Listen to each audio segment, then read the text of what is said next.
Hamon ng grupo ng mga negosyante at manggagawa kay Pangulong Bongbong Marcos magkaroon ng konkreto at matapang na aksyon kontra katiwalian. Sa isang open letter, hinimok ng grupo ang administrasyon na manguna sa paglaban sa anilay pinakamalaking eskandalo ng korupsyon sa bansa.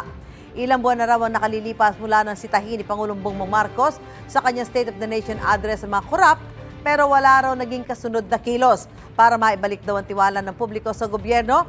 Kabilang sa mga suhestyon ng grupo ang pagbibigay ng dagdag na kapangyarihan sa Independent Commission for Infrastructure. Ipabalik ang ninakaw na pera ng bayan at ayusin ang proseso ng pagbuo ng national budget. Dapat daw patunayan ni Pangulong Marcos na simula na ito ng pagkamit ng totoong hustisya para sa taong bayan. Sinusubukan pa namin kunan ng pahayag ang Malacanang. Nauna na sinabi ng palasyo na hayaang umandar ang sistema at proseso para mapanagot ang mga may sala.